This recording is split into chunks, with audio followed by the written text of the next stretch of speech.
안녕하세요. 대부권의 이상수입니다. 작년 하반기에는 부동산을 매수한다는 것 자체가 굉장히 무모한 정도였어요. 그만큼 안 좋았다는 소리인데 올해 1, 2월 달을 지나게 되면서 거래량하고 집값의 변화가 감지가 돼버렸습니다. 이러다 보니까 한쪽은 지금 집값 바닥 쳤으니까 지금 가장 싸게 살 기회다라는 분들과 아니야, 지금 일시적인 반등이기 때문에 다시 가격은 빠질 거야, 그때 사는 게 더 싸게 살 거야 라는 분들의 의견이 서로 충돌을 하고 있는데, 우리 시청자분들도 오늘 내용 끝까지 좀 잘 보신다면은 선택을 하시는 데 있어서 큰 도움이 되실 것 같습니다.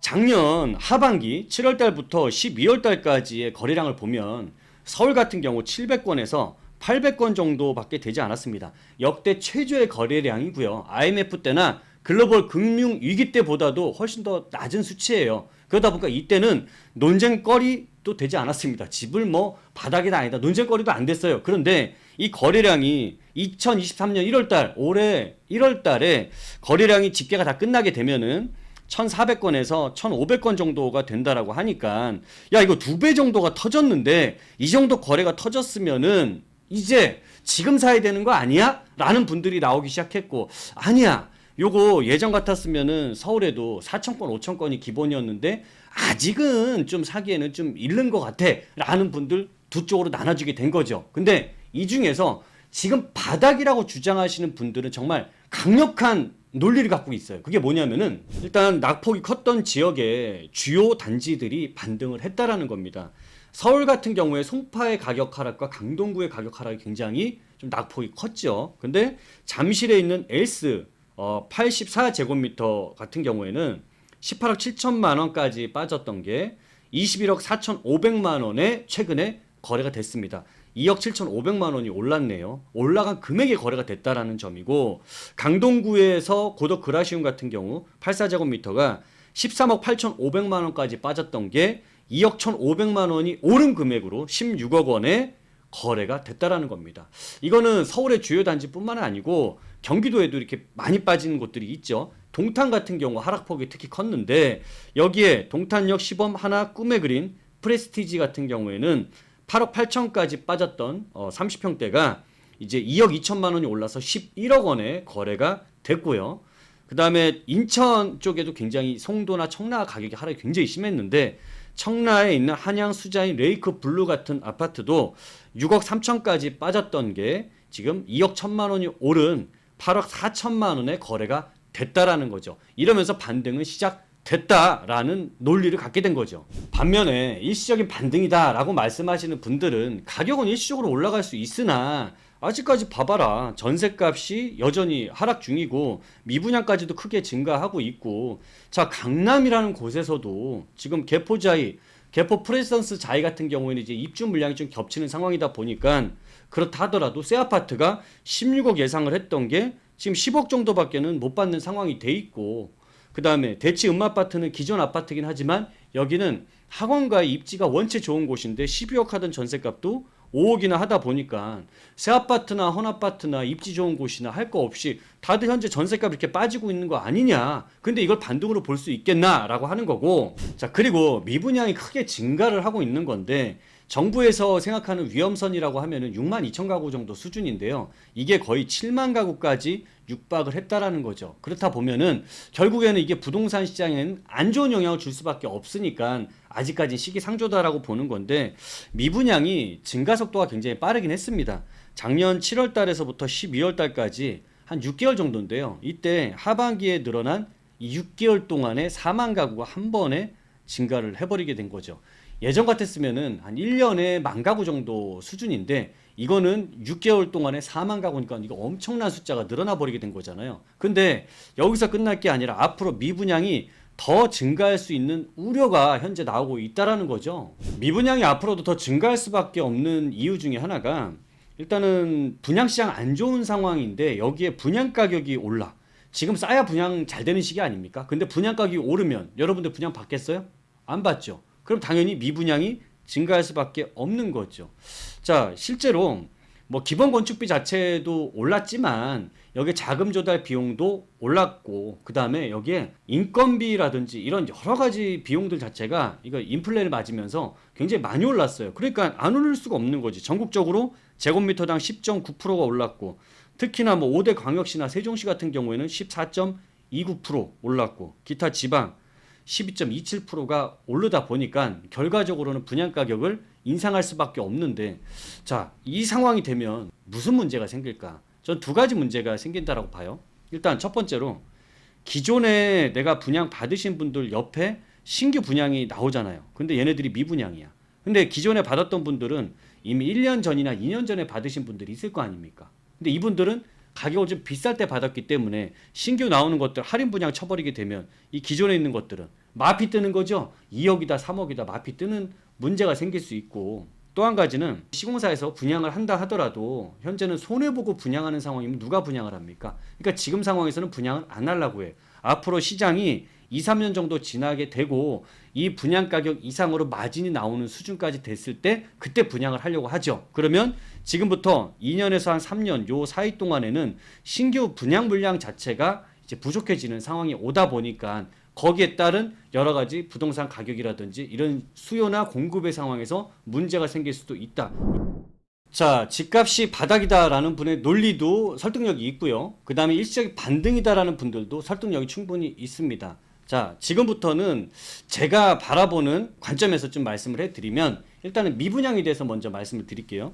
일단 정부는요, 이 미분양 주택을 사줄 의사가 없는 것 같습니다. 국토부에 있는 원장관님도 미분양 물량 해소 위해서 매입 임대 정책을 쓸 수가 없다. 나 이거 싸게 사든 어떻게 하든 이거 사서 내가 임대주택으로 공공임대주택이나 이런 걸 할 생각이 없다라고 얘기를 한 거죠. 결국 사주지 않겠다라는 거예요. 그리고 여기에 따른 이유도 또 한 가지가 있는 게 정부에서 만약에 이거를 사라고 한다면 SH공사가 사게 되는 거거든요. 근데 이 SH공사가 현재 부채율이 200% 초과가 예상이 될 만큼 현재 상황이 안 좋답니다.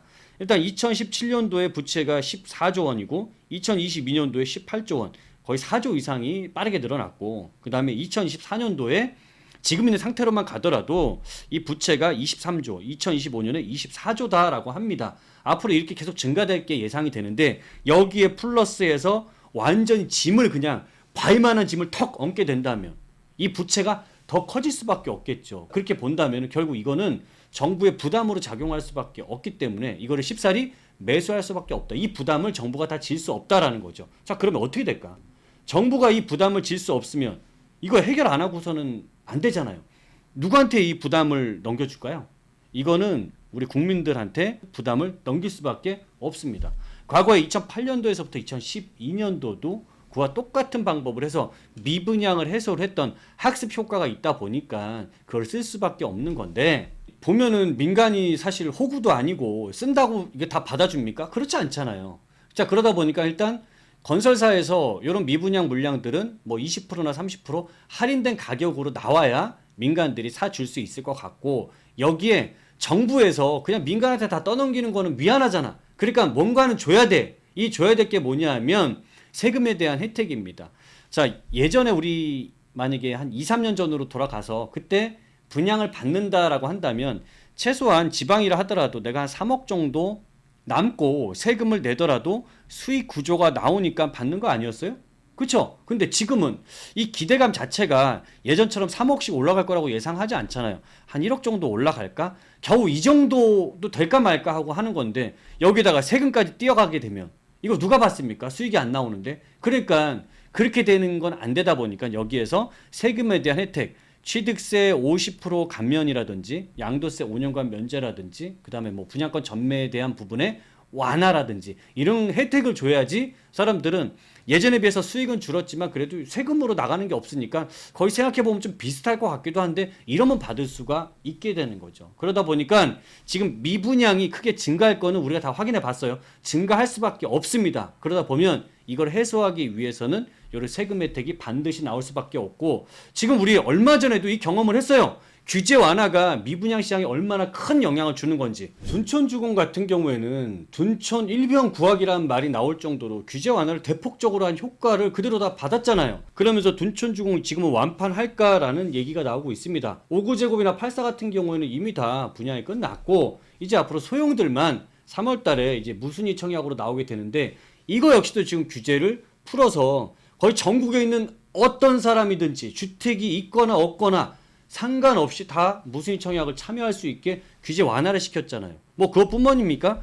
규제 지역 해제시키고 12억 초과 중도금 대출 완화시켜줬고 실거주 의무 폐지시켜줬고 전매 제한까지 완화시켜 놓으니까 이 상황에 여러 가지 미분양 상황들이 빠르게 해소될 수 있는 규제 완화 효과가 굉장히 컸다라고 할 수 있는 거고, 이런 효과를 크게 받았던 지역이 장위 자이나 장위 유타운에 있는 여기 다 완판됐고, 그 다음에 철산 자이, 광명에 있는 철산 자이 역시도 계약률 95%나 나온다라고 하는 이것들은 굉장히 규제 완화 효과를 톡톡히 본 지역들입니다. 물론 제가 이렇게 말씀드린 게 규제 완화가 모든 지역에 다 특효약은 아니다라는 거죠. 어떤 지역들은 입지 여건이 굉장히 불리한 곳에, 경쟁력이 떨어지는 곳에 있는 곳들 같은 경우에는 분양을 한다 하더라도 규제 완화를 대폭 지원한다라고 해서 그 지역 사람들이 사겠습니까? 거기는 거의 반값 수준의 분양 가격이 나와야 사줄까 말까 하는 거지. 제가 말씀드린 지역들은 입지 여건들이 굉장히 좋거나 그 지역 안에서도 랜드마크 성격의 또는 미래 가치가 있는 지역들이다라고 한다면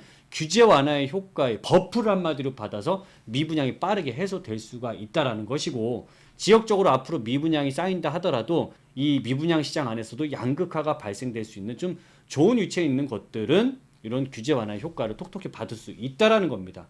여기까지 규제 완화까지 된다라고 했을 때 아까 우리가 봤던 그 다음 문제는 뭡니까?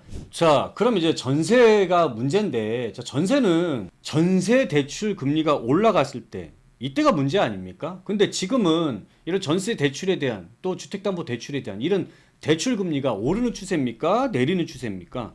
지금은 내려가는 추세예요. 우리가 작년 말까지 전세 자금 대출을 받았을 때는 6%에서 7%까지 받다 보니까 이게 터무니없는 금액이니까 누가 이 전세자금 대출을 받으려고 합니까? 근데 지금 시중 5대 은행의 전세자금 대출 금리를 보더라도 뭐 옆에 신한은행을 보니까 4.38% 최저가, 그다음에 우리은행 4.89%, 그다음에 뭐 농협이라든지 KB 같은 경우에는 5%나 5.28% 정도 되는데 여기 역시도 우대 금리를 좀 적용을 하게 되다 보니까 4%대까지 금리가 또 받을 수 있는 거예요. 자, 그리고 최근에 여러분들도 봤죠? 특례 보금자리 론 나오게 되니까 시장에서 어떻게 돼요? 거의 한 일주일 만에 거의 40조 원의 규모였는데 10조가 한 번에 다 나가는 거 보세요. 그만큼 시장 내에서 장기에 저리 대출을 쓸 수 있다라고 한다면 사람들은 그런 대출을 적극적으로 활용을 합니다. 지금처럼 이렇게 6, 7%가 아니라 4%대 금리가 나와 있고, 이게 조금 더 금리가 인하가 돼서 3%대까지 내려온다면은 전세 금액은 어떻게 될까요? 전세 가격은 일단 하락하던 게 당연히 멈출 수밖에 없고, 지금 전세에 대한 거래량이 월세보다 더 월등히 많아지고 있는 상황입니다. 왜? 대출 금리가 낮아지고 있다 보니까. 그렇게 되면은 일단은 이번 상반기가 지나게 된다면 확실하게 눈에 띄게 전세값 하락이 멈추게 되고, 일단 그 시점 이후부터는 반등이 나올 수 있는 상황이 만들어질 것 같고요. 그 다음에 이제 뭐 올해 하반기나 내년 상반기에 금리 자체가 인하를 시작한다면 그때부터는 전세값이 확실하게 좀 상승할 수 있다라고 봅니다. 그러면 우리는 지금 걱정을 할 게 뭐냐면 전세값이 빠질 거를 걱정할 게 아니라 오히려 지금 시점이 전세값 바닥인 거고 앞으로 전세값이 더 얼마나 더 오를 수 있을까, 사실 이걸 걱정해야 될 시점이다라는 게 저는 더 중요할 것 같아요. 자, 그러면 전세값이 안정이 되고 규제가 또 대부분 또 많이 완화가 되고 있는 상황이다라고 한다면은, 그러면 결과적으로는 시중에서 유동성 자금들만 어느 정도 해결이 된다면 앞으로 금리가 낮아지면 시중으로 나오게 되는 유동성 자금들은 주식이라든지 부동산 쪽으로 많이 유입이 될 수밖에 없을 겁니다. 그러면 상대적으로 좀 안정성이 확보가 된 부동산 쪽에 이런 자금들이 많이 유입이 될 것 같고, 그 자금들은 개발 호재가 강력한 지역이거나 입지적으로 우수한 지역들, 미래 가치가 있는 곳들로 이 자금은 집중이 될 수 있는데, 이런 곳들은 어딜까를 지금 우리 시청자분들이 고민하시는 게 저는 더 중요한 시간을 보내는 게 아닐까 싶습니다. 그래서 저희가 항상 세미나를 하지만 이번 주 금요일과 토요일에 저하고 권권대님이 이런 유동성 자금들이 많이 집중이 되는 이런 지역들은 앞으로 어디가 될까, 이런 것을 선점할 수 있는 방법은 어떤 게 있을까, 우리 시청자분들께 방송에서 못한 내용들을 해드릴 예정입니다. 많이 참석하셔갖고요, 좋은 내용 많이 가져가셨으면 좋겠고요. 오늘 내용이 시청자분들께 재밌으셨으면 구독, 좋아요, 알람 설정 부탁드리겠습니다. 감사합니다.